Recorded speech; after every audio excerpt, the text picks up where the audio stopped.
প্রকাশনার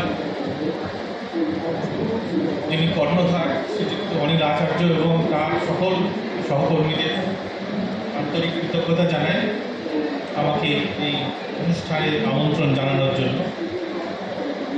আর যার স্মৃতিতে আজকের এই সভার আয়োজন করা হয়েছে, এই বক্তৃতার আয়োজন করা হয়েছে, সেই প্রয়াত অধ্যাপক বিমল কৃষ্ণ মতিলালের উদ্দেশ্যে আমার বিনম্র প্রণাম জানাই।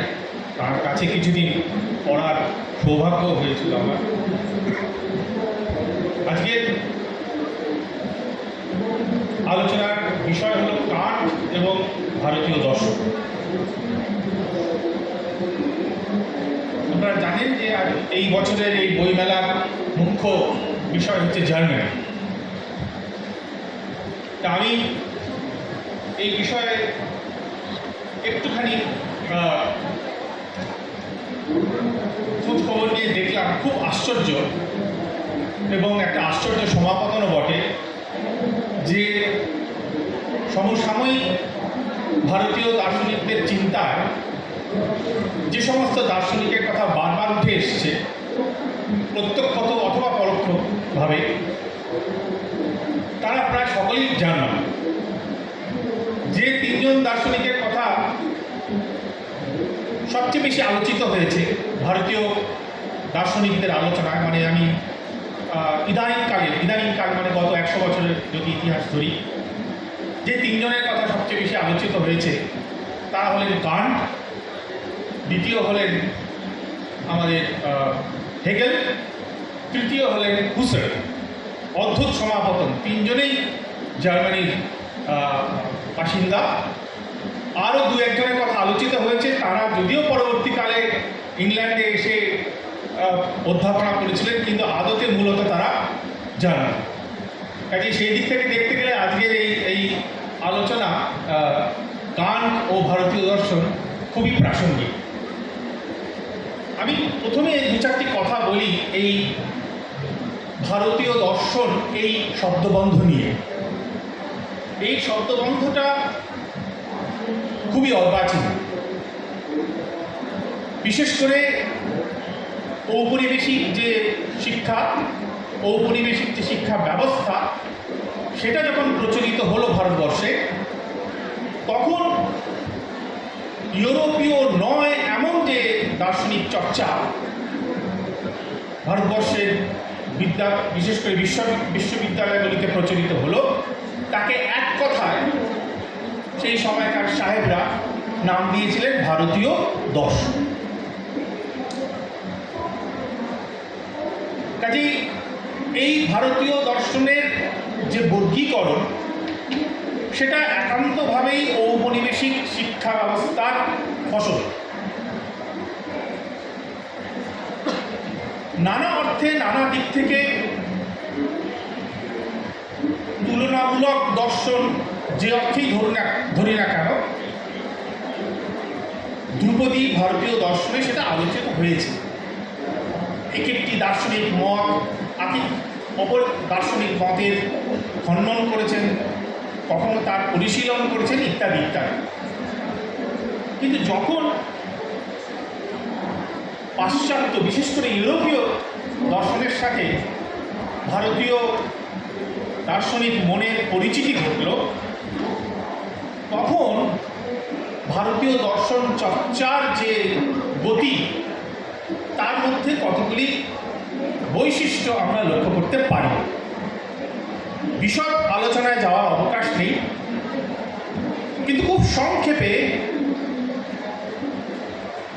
তিন ধরনের চিন্তাধারা, তিন ধরনের পরিপ্রেক্ষিত থেকে এই ইউরোপীয় দর্শন চর্চাকে ভারতীয় দার্শনিকরা, মানে যারা আধুনিক ভারতীয় দার্শনিক, মানে যারা ইংরেজি শিক্ষিত ইউরোপীয় দর্শনে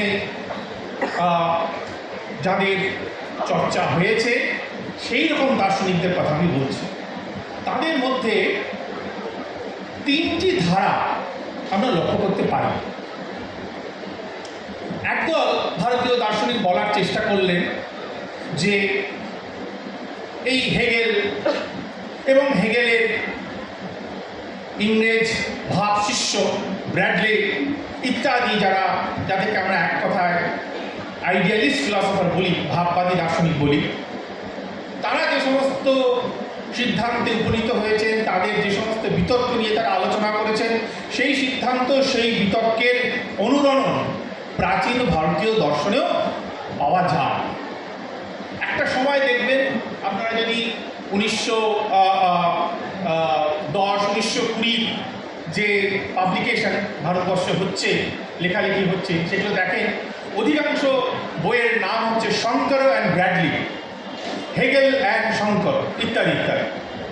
তাদের মনে হয়েছিল যে কোনো না কোনোভাবে এই হেগেল, ব্র্যাডলি ইত্যাদির যে দর্শন চর্চার যে শৈলী, সেটাকে ভারতীয় দর্শনের ভূমি থেকে, ভারতীয় দর্শনের প্রেক্ষাপট থেকে ভাবা যায়, চিন্তা করা যায়।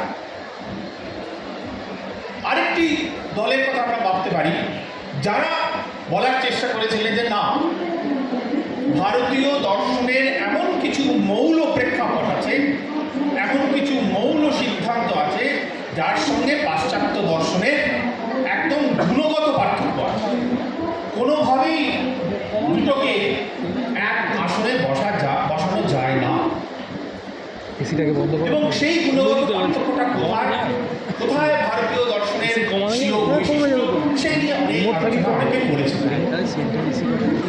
তৃতীয় যে দল, তারা ভারতীয় দর্শনের ভিত্তিভূমি থেকেই ভারতীয় দর্শনের কিছু স্বীয় যে বৈশিষ্ট্য, স্বীয় যে চিন্তাধারা, সিদ্ধান্ত, সেগুলোর উপর দাঁড়িয়ে বিভিন্ন পাশ্চাত্য দার্শনিক মানে ইউরোপীয় দার্শনিকদের বোঝার চেষ্টা করেছেন, ব্যাখ্যা করার চেষ্টা করেছেন, এবং করতে গিয়ে যেটা আজকের ভাষায় আমরা বলি এক ধরনের কসমোপলিটান ফিলসফি গড়ে উঠেছে, যে দার্শনিক চর্চাটা বিশুদ্ধ অর্থে ভারতীয়ও নয়, আবার সেরকম দিক থেকে দেখতে গেলে ইউরোপীয়ও নয়। একটা বহু সংস্কৃতিগত একটা দর্শন চর্চা অনেকে গড়ে তোলার চেষ্টা করেছিলেন, যাদের মধ্যে সর্বাগ্রগণ্য হচ্ছেন এই কলকাতা শহরেরই কৃষ্ণচন্দ্র ভট্টাচার্য। কিন্তু এই সবের ফলে যেটা ঘটল সেটা হচ্ছে এই যে যখন পাশ্চাত্য, বিশেষ করে ইউরোপীয় দর্শনের চিন্তা ভাবনা যখন ভারতবর্ষে এসে পড়ল, তখন একদিকে যেমন অনেকেই পাশ্চাত্য ধারণা, তত্ত্ব, চিন্তাধারাকে গ্রহণ করলেন, তেমনি দেশজ যে চিন্তাধারা, দেশজ যে দর্শনের চিন্তাধারা, তার একটা পুনর্ব্যাখ্যা বা তার একটা পুনর্মূল্যায়ন শুরু হলো পাশ্চাত্য নবাগত ধারণার পরিপ্রেক্ষিতে। কাজেই এই যে ধ্রুপদী ভারতীয় দর্শনের সিদ্ধান্তগুলোকে নতুন চোখে দেখা, নতুন আলোকে সেগুলোকে বিশ্লেষণ করার একটা সুস্পষ্ট চেষ্টা আমরা সেই সময় এই যারা ইংরেজি জানা, যারা ভারতীয় দার্শনিক, তাদের লেখার মধ্যে পেলাম। আমি ইংরেজি জানা ভারতীয় দার্শনিক এই কারণেই উল্লেখ করছি, কেননা সেই সময় পর্যন্ত আমাদের যে দেশজ যে ধারা, তোল চতুষ্পাঠীর যে শিক্ষাধারা, সেটাও কিন্তু প্রচলিত ছিল এবং বেশ বেগবতীও ছিল। আমরা একটুখানি এখন ইতিহাস যত চর্চা করছি ততই দেখছি যে কলকাতা এবং কলকাতার আশেপাশে বহু টোল চতুষ্পাঠী ছিল, যেখানে অত্যন্ত উচ্চমানের সংস্কৃত নির্ভর ভারতীয় দর্শনের চর্চা সংগঠিত হয়েছে। কাজেই এই যে পাশ্চাত্য ইউরোপীয় দর্শনের সাথে যখন পরিচিতি ঘটল ভারতীয় মনে, নানাভাবে সেই পরিচিতির প্রকাশ ঘটল। আমি সর্বভারতীয় ইতিহাসের কথা যাচ্ছি না, পশ্চিমবঙ্গের বাইরেও এর নানা রূপ আমরা দেখতে পাই। আমরা এমনও দেখেছি যে পাশ্চাত্য দর্শনের কিছু মৌল গ্রন্থ সেগুলোকে সংস্কৃতে অনুবাদ করার চেষ্টা করা হয়েছে। বার্কলের গ্রন্থ, উইটগেনস্টাইনের কিছু কিছু পুরো গ্রন্থ নয়, অংশ বিশেষ, সেগুলোকে সংস্কৃতে অনুবাদ করার চেষ্টা করা হয়েছে। যাই হোক, এই পাশ্চাত্য ইউরোপীয় দর্শনের সংস্পর্শে আসার ফলে মিলের উপযোগিতাবাদের মাধ্যমে হিন্দু নৈতিকতার পুনর্গঠন বঙ্কিমচন্দ্রের মধ্যে যেটা আমরা দেখতে পাই, ভারতীয় চিন্তাধারার সাহায্যে কান্টীয় এবং হেগেলীয় ভাববাদী দর্শনের উত্তরণ,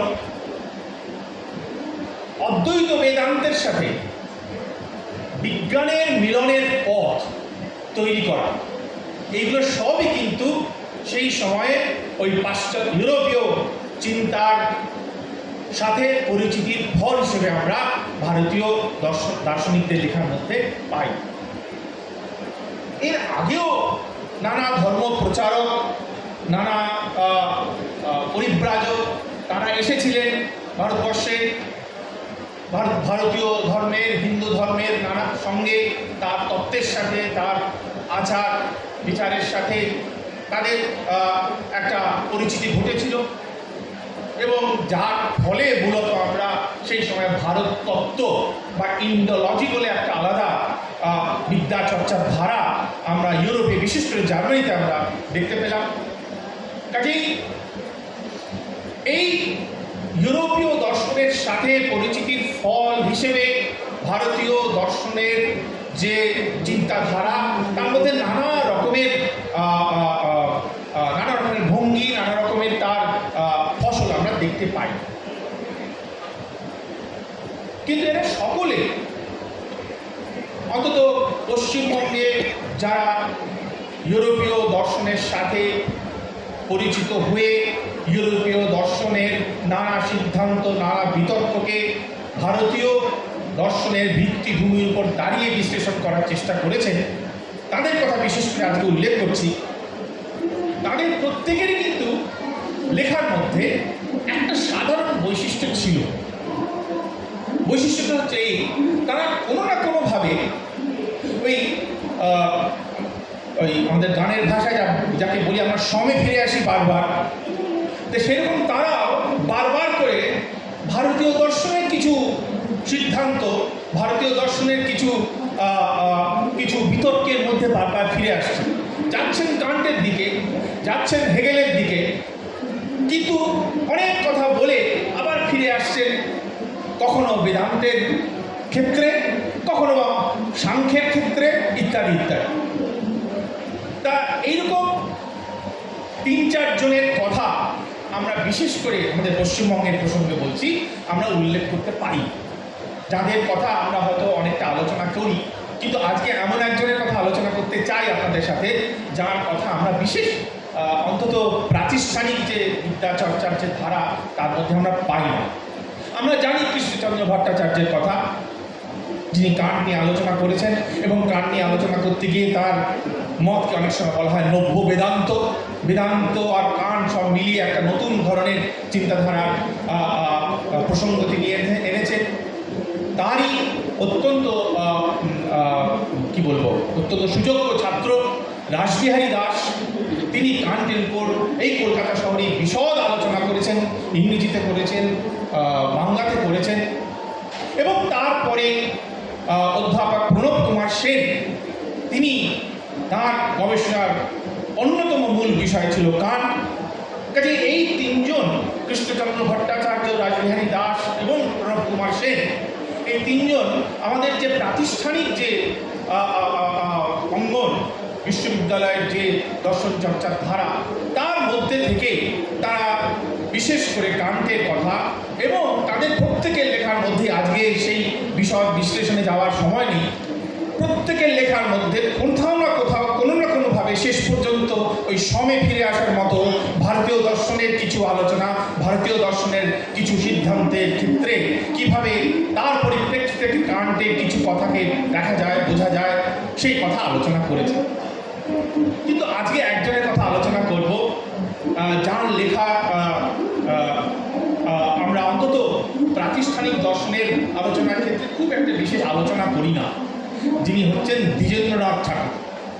আমার খুব এটা মনে হচ্ছে, যত পড়ছি দ্বিজেন্দ্র ঠাকুরের কথা, মনে হচ্ছে যে তার দার্শনিক প্রতিভার সত্যি যথার্থ মূল্যায়ন আমরা করতে পারি, অন্তত আমাদের এই প্রাতিষ্ঠানিক যে স্থান আছে তার মধ্যে।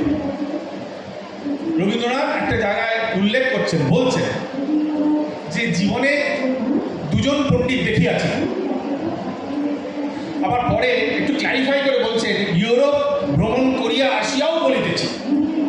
সেই দুজন পণ্ডিত কে রবীন্দ্রনাথের মধ্যে? আচার্য ব্রজেন্দ্রনাথ শীল এবং দ্বিজেন্দ্রনাথ ঠাকুর।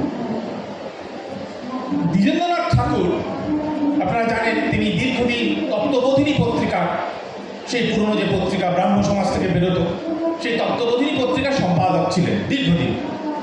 সেখানে বহু লেখা তিনি লিখেছেন। অতি কষ্টে আমি সেই লেখাগুলোকে, বিশেষ করে কান্টের বুর্জেনমার লেখা, সেই লেখাগুলোকে সংগ্রহ করেছি। সেই লেখার থেকেই খানিকটা নির্যাস আজকে আপনাদের কাছে একটু তুলে ধরতে চাই। দ্বিজেন ঠাকুরের কান্ট চর্চা। আপনারা জানেন নিশ্চয়ই যে দ্বিজেন ঠাকুর নানা বিষয়ে আলোচনা করেছেন, নানা বিষয়ে লিখেছেন, জ্যামিতি বিষয়ে লিখেছেন, আরও নানা রকম অদ্ভুত বিষয় নিয়ে তিনি সব লিখেছেন। দ্বিজেন ঠাকুর তার যে কান্টের আলোচনা, সেখানে আমি সিদ্ধান্তটা আগে বলিনি, তারপর ব্যাখ্যাটা করছি। দ্বিজেন ঠাকুর বলছেন যে কান্ট খুব সুন্দর এগোচ্ছিলেন তার দর্শন চর্চায়, কিন্তু একটা জায়গায় গিয়ে ওনার ভাষায় কান্টের নৌকাডুবি হইল, তিনি তীরে আর উঠতে পারলেন না। কান্ট কি করলে তিনি উঠতে পারতেন? এইবার সেখানে দ্বিজেন্দ্রনাথ বেদান্তের কথা নিয়ে এসেছে।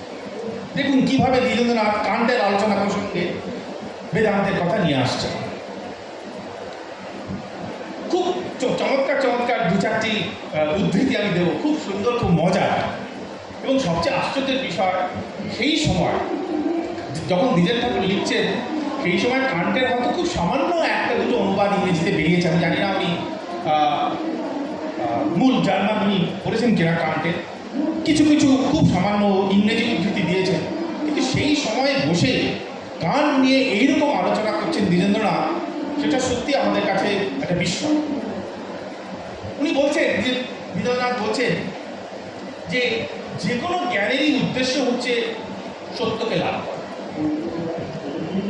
এখন এই যে কথাটা বললাম, এই কথাটার মধ্যেও অনেক অনেক গোলমেলে ব্যাপার আছে। কেউ কেউ বলেন যে সত্যকে আমরা নির্মাণ করি, আবার কেউ কেউ বলেন সত্যকে আমরা উদ্ঘাটন করি। আমি সেই বিতর্কের মধ্যে যাচ্ছি, কিন্তু অন্তত আপাতত এইটুকু তো বলতেই পারি যে যে কোনো জ্ঞানের মূল লক্ষ্য হচ্ছে সত্যকে জানা। এই যে সত্য, দ্বিজেন ঠাকুর বলছেন এই সত্য দু রকমের হতে পারে। একটাকে উনি বলেছেন মনোগত, সাবজেক্টিভ। উনি মনোগত না বলে অনেক সময় বলেছেন প্রাতিভাষিক। প্রাতিভাষিক কথাটা আর কিছুই না, মানে হচ্ছে যেটা আমার ইন্দ্রিয়ের কাছে ধরা পড়ছে। আমি দেখছি এখানে একটা চেয়ার আছে, তা আমার কাছে এটা সত্য যে একটা চেয়ার আছে, এটা আমি দেখছি, আমার ইন্দ্রিয়ের কাছে এটা ধরা পড়ছে, এটা এক ধরনের সত্য। যাকে উনি বলেছেন মনোগত বা প্রাতিভাষিক সত্য, যাকে ইন্দ্রিয় দিয়ে আমি জানতে পারি। আরেক ধরনের সত্য তিনি বলছেন বস্তুগত সত্য, যাকে অনেক সময় আমি ইংলিশে আজকাল বলি অবজেক্টিভ। মানে আমি কিভাবে জানলাম বা কিভাবে আমার কাছে ধরা পড়লো সেটা ইম্পর্টেন্ট নয়, আসলে জিনিসটা কিরকম। উদাহরণ দিয়েছেন দ্বিজেন্দ্র ঠাকুর। মনোগত সত্যের উদাহরণ হচ্ছে, তুমি বলছেন দেখো আমাদের সাধারণ সবাইকে জিজ্ঞেস করো, উনি কৃষকের উদাহরণ দিয়েছেন। আমি উদাহরণ দিয়েছি এই কথা যে তথাকথিত তো অর্থে কৃষক তো তিনি তো আর তার অত জ্ঞান পাণ্ডিত্য নেই, কিন্তু কৃষক কী করবেন? বলবেন দেখো ওই তো পৃথিবী অচল, পর্বতে আমি তো দেখছি না পৃথিবী ঘুরছে, আমি দেখছি সবাই স্থির হয়ে আপনারা বসে আছেন, সবাই স্থির হয়ে আমরা বসে আছি, সবই স্থির। তাহলে পৃথিবী পর্বতের মতো অচল, এটা হচ্ছে মনোগত সত্যের একটা উদাহরণ। সাধারণভাবে আমার কাছে এইভাবেই পৃথিবী প্রতিভাত হয়।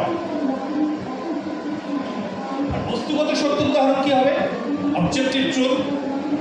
দ্বিজেন্দ্র ঠাকুর বলছেন বস্তুগত সত্যের উদাহরণ হচ্ছে পৃথিবী নিয়ত ঘূর্ণমান। এটা বস্তুগত সত্য, এটা বিজ্ঞানের তত্ত্বের মাধ্যমে আবিষ্কার করা হয়েছে যে পৃথিবী সদা ঘূর্ণমান। সেটা আমার দেখা, আমার বোঝার উপর নির্ভর করে না। তাহলে দু রকমের সত্যের কথা পেলাম, মনোগত বা প্রাতিভাষিক সত্য আর বস্তুগত সত্য। এইবার আমি বলছেন যে এই মনোগত সত্য এবং বস্তুগত সত্য, এই দুটো সত্যই কিন্তু আবার মিশ্র হতে পারে, অমিশ্র হতে পারে। অর্থাৎ মনোগত সত্য, যেটাকে আমরা সাধারণভাবে বলছি যে আমার ইন্দ্রিয়ের কাছে যেটা ধরা পড়েছে, কিন্তু উনি বলছেন যে মনোগত সত্যের পিছনে কিন্তু কোথাও কোথাও আমরা বস্তুগত সত্যেরও উপস্থিতি লক্ষ্য করতে পারি।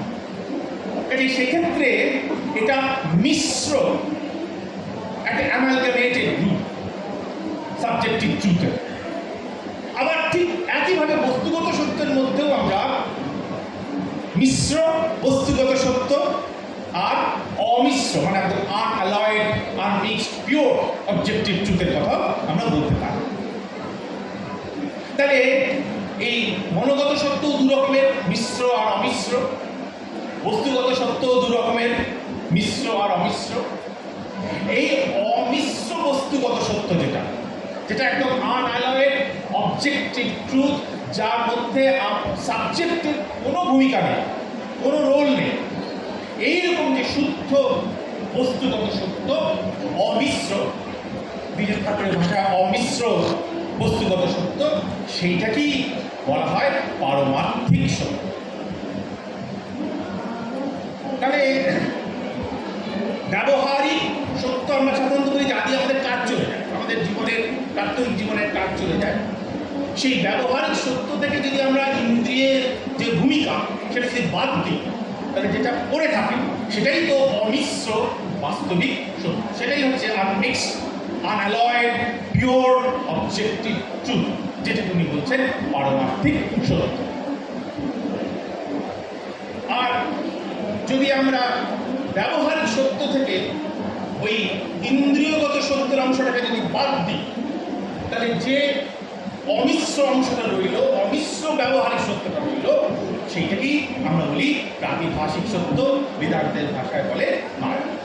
যাই হোক, এই যদি আমাদের সত্যের এই প্রকারভেদ হয়, এবং উনি বলছেন যে বিজ্ঞানের লক্ষ্য হচ্ছে ব্যবহারিক সত্যের উদ্ধারণ, আর দর্শনের লক্ষ্য হচ্ছে পারমার্থিক সত্যের উদ্ধারণ। ব্যবহারিক সত্য আবার দুটো বিষয় নিয়ে হতে পারে, একটা বস্তু ঘটিত, দ্রব্য ঘটিত, যেটা কিনা মূলত পদার্থ বিজ্ঞানের কাজ, আর কর্তব্য ঘটিত, মানে এথিক্স সংক্রান্ত, যেটাকে হচ্ছে নৈতিক সত্য আমরা বলি। তাহলে ব্যবহারিক সত্যের মধ্যে যেটা কিনা বিজ্ঞানের লক্ষ্য, আমরা কিন্তু দু ধরনের সত্যকে পাচ্ছি। একটা হচ্ছে দ্রব্যগত, মানে পদার্থবিদ্যা মূলত যা নিয়ে আলোচনা করে, আর একটা হচ্ছে এথিক্স, কর্তব্য ঘটিত সত্য। আর দর্শন যে পারমার্থিক সত্যের কথা বলে, পারমার্থিক সত্য নিয়ে আলোচনা করে, সেই পারমার্থিক সত্যের মধ্যে আমরা আবার দুটো বিষয়ের কথা ভাবতে পারি। একটা হচ্ছে আধিদৈবিক, অর্থাৎ যেটাকে না ঈশ্বর দেবতা সম্পর্কিত সত্য, আর একটা হচ্ছে আধ্যাত্মিক, অর্থাৎ যেটা হচ্ছে মনুষ্য গঠিত সত্য। এখানে কিন্তু আধ্যাত্মিক কথাটা একেবারেই অন্য অর্থে ব্যবহার করা হচ্ছে। এইবার কান্টে আসে, এই যদি আমরা সত্যের বিভাজনের প্রেক্ষাপট হয়, কান্ট বলছেন পারমার্থিক সত্য তিনটি আছে, তিনটি বিষয়ে আমরা পারমার্থিক সত্যের কথা বলতে পারি। একটা হচ্ছে ঈশ্বর, দ্বিতীয় হচ্ছে মুক্তি বা ফ্রিডম, আর তৃতীয় হচ্ছে আত্মার অমরত্ব, ইমমর্টালিটি অফ সোল। এইখানে এবার সমস্যার জায়গাটা তৈরি হচ্ছে বলে দ্বিজেন্দ্র ঠাকুর মনে করেন কান্টের দিক থেকে। কান্ট তার যেটা আমরা সহজ কথা বলি ফ্রাস্ট্রেটিং, রিজন দ্বিজেন ঠাকুর তার নাম দিয়েছেন বিশুদ্ধ জ্ঞানের সত্যাসত্য বিচার। এই গ্রন্থে কারণ দেখাচ্ছেন যে জ্ঞানের যে কাঠামো, জ্ঞানের যে দাবি, সেই দাবি সেই কাঠামোর মধ্যে এই পারমার্থিক সত্যকে আমরা ধরতে পারি না। অর্থাৎ ঈশ্বর, মুক্তি এবং আত্মার অমরত্ব, এই তিনটি বিষয়ক সত্য আমাদের জ্ঞানের মধ্যে ধরা পড়ে না। আমাদের জ্ঞানের যে কাঠামো, যেভাবে আমাদের জ্ঞান উৎপত্তি হয়, তার যে ব্যাখ্যা কাণ্ট করেছে, সেই মতে এই তিনটি সত্যকে আমরা এই তিনটি পারমার্থিক সত্যকে আমরা জ্ঞানের মধ্যে পাই না, জ্ঞানের বিষয় হয় না, হতে পারে না। এটা বললেন তিনি প্রথম যে গ্রন্থ বিশুদ্ধ জ্ঞানের সত্যাসত্য বিচার। তারপরে আরেকটি গ্রন্থ লিখলেন যেটাকে আমরা ইংরেজিতে বলি ক্রিটিক্যাল প্র্যাকটিক্যাল রিজন। দ্বিজেন ঠাকুর বাংলা করেছেন ব্যবহারিক জ্ঞানের সত্যাসত্য বিচার। সেইখানে এসে কাণ্ট বলছেন যে না, ওই পারমার্থিক সত্য যে বললাম আগে, ওই ঈশ্বর, মুক্তি এবং আত্মার অমরত্ব, এই তিনটিকে আমাদের অবলম্বন করতে হবে। কেন? তার কারণ এই তিনটিকে অবলম্বন না করলে আমাদের যে নৈতিক সত্তা, আমাদের যে নৈতিক বোধ, তার আমরা কিন্তু ব্যাখ্যা দিতে পারবো না। এইবার দ্বিজেন ঠাকুর প্রশ্ন তুলেছেন, এই প্রশ্নটা পরবর্তীকালে আরো কেউ তুলেছেন, দ্বিজেন ঠাকুর একমাত্র তুলেছেন তা নয়। দ্বিজেন ঠাকুর বলছেন, হে কাণ্ট, তুমি দুইবার দুই রকম কথা বলিলে। প্রথম গ্রন্থে বলিলে যে পারমার্থিক সত্যকে জ্ঞানের মধ্যে আমরা ধরতে পারি না, জ্ঞানের বিষয় হতে পারে না। আর দ্বিতীয় গ্রন্থে বললে যে ওই পারমার্থিক সত্য আমাদের অবলম্বন করতে হবে যদি আমাদের নৈতিক জীবনের, আমাদের নৈতিক বোধের ব্যাখ্যা দিতে হয়। খুব সহজ করে আমরা যেটা মানে আমাদের ক্লাসে পড়ানোর ভাষায় বলতে পারি যে এপিস্টেমোলজির ক্ষেত্রে আমার ওই পারমার্থিক সত্যের কোনো ভূমিকা নেই, জায়গা নেই, কিন্তু আমার এথিক্সের জন্য আমাকে এই পারমার্থিক সত্যের অবলম্বন আমাদের করতে হবে। কেন এই দুটো কথা বললেন? দুটো বলুন। এইখানে দ্বিজেন ঠাকুরের প্রশ্ন, এবং এইখানেই দ্বিজেন ঠাকুর বলছেন যে কাণ্টে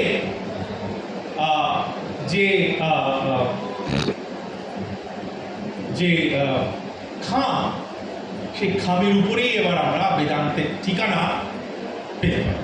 কিভাবে পেতে পারি সেটা ঠিক দেখাচ্ছে। এখন কেন এরকম বললেন? দু জায়গায় দুরকম কথা বলছেন যে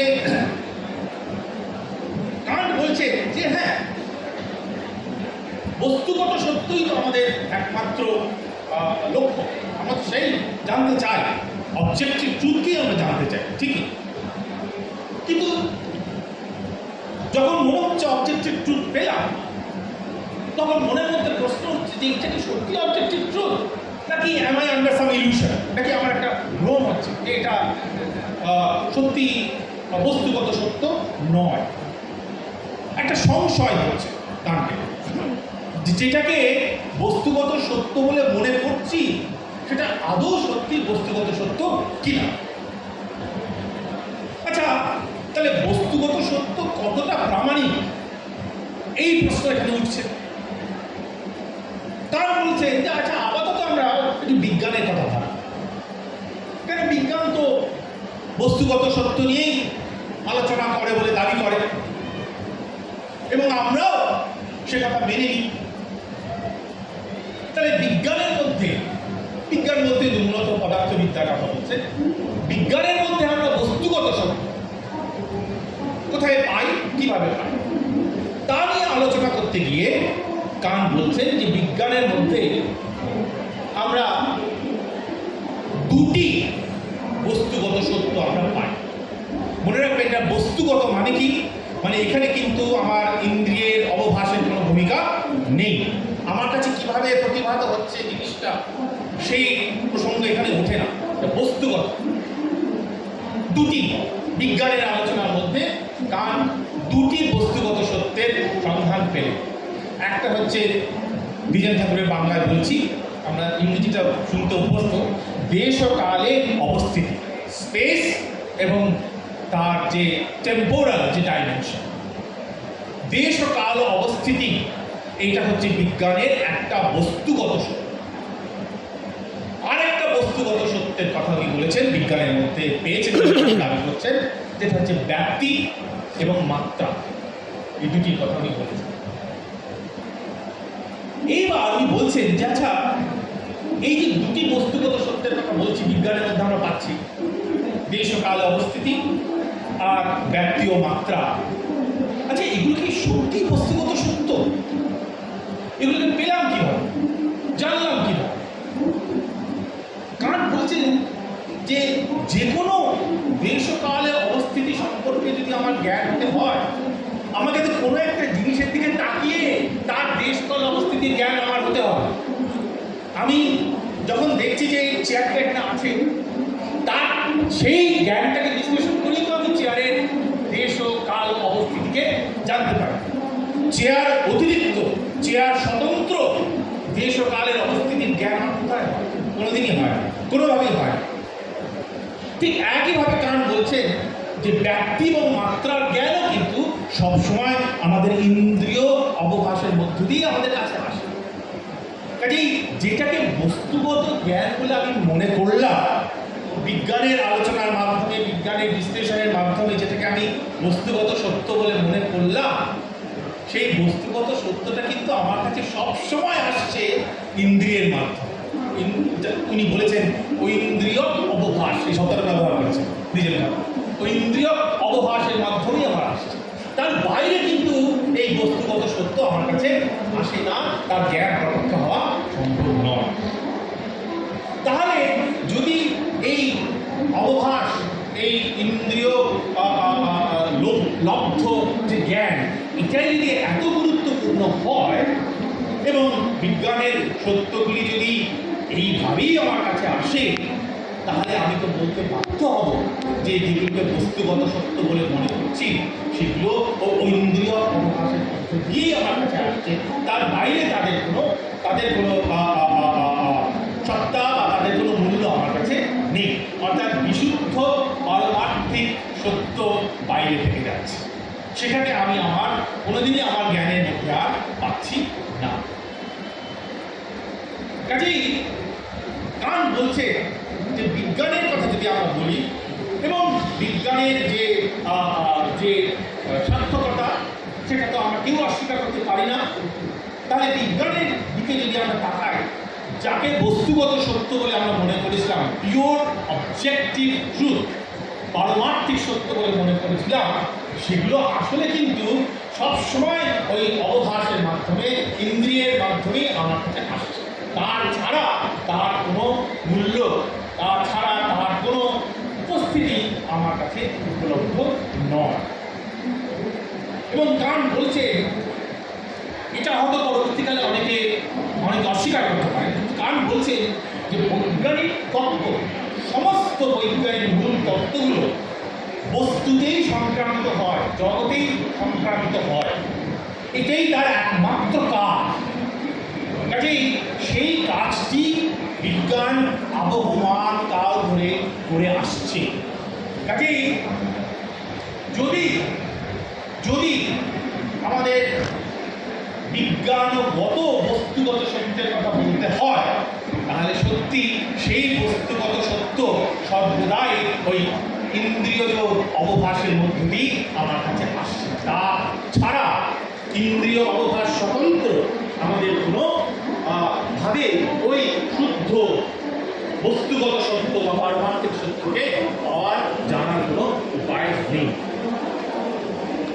কাজেই প্রথমে কাণ্ড বললেন যে ইন্দ্রিয়ের যে বাস্তবিক সত্য প্রকাশিত হয় না, বস্তুগত সত্য ইন্দ্রিয়ের মাধ্যমে আসে না, বিশুদ্ধ জ্ঞানে তা প্রকাশিত হয়। পরে কাণ্ড করলেন যে বিশুদ্ধ জ্ঞানে যেটা প্রকাশ পায় সেটা জ্ঞানগত সত্য, সেটা বস্তুগত সত্য নয়। এই কান্টের চিন্তার মধ্যেই যেন একটা টানাপোড়েন আমরা দেখতে পাচ্ছি। পারমার্থিক সত্যকে তিনি জ্ঞানের রাজ্যে প্রবেশের অধিকার দিচ্ছেন না। আবার যখন নৈতিকতার কথা বলছেন তখন সেখানে বলছেন যে পারমার্থিক সত্য আমাদের কাছে আমাদের অবলম্বন করতেই হবে। এই টানাপোড়েন কেন, এই প্রশ্নটি দ্বিজেন ঠাকুর তুলেছেন। উনি বলছেন যে এইখানেই বেদান্তের সাহায্য আমরা নিতে পারি। উনি বেদান্ত কথাটা ব্যবহার করেছেন, আমি ধরে নিচ্ছি উনি অদ্বৈত বেদান্তের কথাই বলছেন, কেন ওদের যে পারিবারিক যে পরিবেশ সেখানে অদ্বৈত বেদান্তের কথাই মূলত বলা হতো। বেদান্ত বলছে যে অবভাস মানে ইন্দ্রিয় যে জ্ঞান সেটা কখনোই বস্তুগত সত্য দিতে পারে না। সেই বস্তুগত সত্য একমাত্র দিতে পারে বিশুদ্ধ জ্ঞান অর্থাৎ পারমার্থিক জ্ঞান। কারণ বিশুদ্ধ জ্ঞানগত সত্য সর্বদাই অবভাসের সঙ্গে জড়িত হয়ে আসে, এটা কান্ট বলছেন। তাই এটা সবসময় মিশ্র সত্য, এটা আনমিক্সড নয়, আনঅ্যালয়েড নয়, কাজেই এটা পারমার্থিক সত্য নয়, এটা কান্টের কথা। কাজেই খাঁটি পারমার্থিক সত্য জ্ঞানের মধ্যে কখনো ধরা দেয় না, কান্টের কথা। বেদান্ত এবং কান্টিও বলেছেন, এবার কান্টিও বলেছেন যে এই বিশুদ্ধ পারমার্থিক সত্য আমার কোনো ব্যবহারও আছে, আমার কোনো কাজেও দেয় না, আমার দৈনন্দিন প্রাত্যহিক জীবনে চলার পথে কোনো তার থেকে আমি কোনো সাহায্য পাই না। বেদান্ত বলছেন যে দুটি কথা।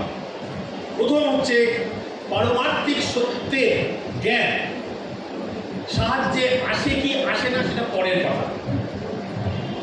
গুরুত্বপূর্ণ কথা হচ্ছে যে পারমার্থিক সত্যের জ্ঞান আমরা পেতে পারি কিনা।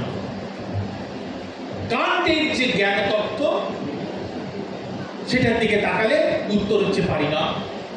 বেদান্তের যে পারমার্থিক তত্ত্ব সম্পর্কিত যে বক্তব্য তাদের উত্তর হচ্ছে পারি। উনি খুব মজা করে এখানে বলেছেন, দ্বিজেন ঠাকুর উদাহরণ দিচ্ছে, কান্টকে একজন দুধে জল মেশানো গোয়ালার সাথে তুলনা করছে। বলছে যে বিশুদ্ধ জ্ঞানের খাঁটি সত্যকে অবিদ্যার সহিত মিশ্রিত করিলেই তাহা মিশ্র সত্য হইয়া দাঁড়ায়, তাহা না করিলেই তাহা যেমনি তেমনি অবিকৃতভাবে জ্ঞানে প্রতীয়মান হয়। বলছেন গোয়ালারা, দ্বিজেন ঠাকুর বলছেন, গোয়ালারা আপনারাই দুধের সহিত জল মিশায়, আবার আপনারাই বলে যে নির্জলা দুগ্ধ পৃথিবীর পুত্রাকে পাওয়া যায়। কান্টকে বলছেন তুমিও যে দেখেছি সেই রূপ কথা বলিতেছ। কাজেই কান্ট, দ্বিজেন ঠাকুরের মধ্যে কান্ট বলছে যে তুমি বলছো যে মিশ্রিত সত্যই আমার কাজে লাগে, অমিশ্রিত অবজেক্টিভ বস্তুগত সত্য আমার কোনো কাজে লাগে না, কাজেই তার কথা বলার কোনো দরকার নেই, আমার জ্ঞানের যে রাজ্য সেখানে তার প্রবেশের অধিকারও দেওয়ার দরকার নেই। তুমি আসলে গোয়ালাদের মতো কথা বলছো। তুমি যদি আরেকটু এগিয়ে যেতে, তোমার যে মনে সংশয় ছিল যে বিজ্ঞানের আলোচনার মধ্যে যে বস্তুগত সত্য পেলাম সেটা আদৌ বস্তুগত সত্য কিনা, এই সংশয় থেকেই তোমার সর্বনাশ হয়েছে। এই সংশয়ের জন্যই তুমি আরেকটা ধাপ এগোতে পারোনি। না পারার ফলে কি হলো, তুমি শেষ পর্যন্ত গিয়ে বললে যে না একটা কিছু আছে বস্তুগত, কান্টের ভাষায় যাকে আমরা বলি think in itself, think in itself. তারপর যখন কান্টকে বলা হলো এটা কীরকম, কান্ট বললো না আমি আর কিছু বলতে পারবো না, এটাকে জানাও যায় না, এটা কেউ জানতেও পারে, এটা একটা কিছু আছে থিঙ্ক ইন ইটসেলফ। এর একটা অদ্ভুত কথা কান্টকে শেষ পর্যন্ত বলতে হলো। বলছেন কান্ট একজন, দ্বিজেন ঠাকুর বলছেন কান্ট একজন কলম্বাস বিশেষ। তিনি বেদান্তের আমেরিকায় ঠিকঠাক উত্তীর্ণ হইলেন, কিন্তু ইহা অপেক্ষা আক্ষেপের বিষয় আর কি আছে যে তিনি প্রাণান্তেও ডাঙায় নামিলেন। তিনি ডাঙায় নামিলেই কে যেন তাহার জাহাজ কাড়িয়া গেল। আমরা তাহারই জাহাজের কয়েকজন যাত্রী, কিন্তু তাহা বলিয়া আমরা তাহার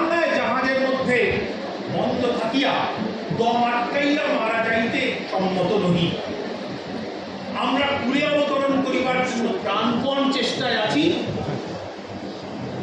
গান বলিতেছেন খবরদার কুলে নামিও না, মারা যাইবে। আমরা দেখিতেছি যে মারা যদি যাইতেই হয় তবে জাহাজের বদ্ধ বায়ুতে মারা যাওয়া অপেক্ষা কুলের মুক্ত বায়ুতে মারা যাওয়া পরম শ্রেয়। এই যে বেদান্তের পথে কান্টকে নিয়ে যাওয়ার চেষ্টা করছেন। আরও দুটি খুব গুরুত্বপূর্ণ কথা বলেছেন, আমার মনে হয় যেটা কান্টের মধ্যে তো স্পষ্ট ছিল না। সেটা হচ্ছে উনি শেষ পর্যন্ত বলেছেন যে কান্টের নৈতিকতার ধারণার যদি ব্যাখ্যা করতে হয় তাহলে আমাদের মঙ্গলের ধারণা, পারস্পরিক যে মঙ্গল বা প্রীতির ধারণা, সেইটাকে কিন্তু যথাযথ গুরুত্ব দিতে হবে। এবং শেষ পর্যন্ত এসে যেটা আমার সবসময় মনে হয়, আমেরিকাতে মানে যারা দর্শন চর্চা করেন তাদের মধ্যে একটা কী বলবো একটা জোক প্রচলিত আছে যে যখনই আমেরিকান দার্শনিকরা অনেক বুড়ো হয়ে যান, বৃদ্ধ হন, তারা সবসময় জন ডুইয়ের কথা বলতে শুরু করে। হ্যাঁ, আমাদের দেশেও আমরা অন্তত পশ্চিমবঙ্গ তো বটেই, আমি অনেক উদাহরণ দিতে পারবো যে যখন দার্শনিকরা একটু বৃদ্ধ হচ্ছেন তারা তখন একটু বৈষ্ণব প্রেমের কথা বারবার করে বলছেন। অনেক উদাহরণ আছে। বিশেষ ঠাকুর শেষ পর্যন্ত গিয়ে গ্রন্থ শেষ করেছেন ওই প্রেমে প্রেমে জগতের মঙ্গল কামনায় আমাদের নৈতিকতার ধারণার মূল। নমস্কার।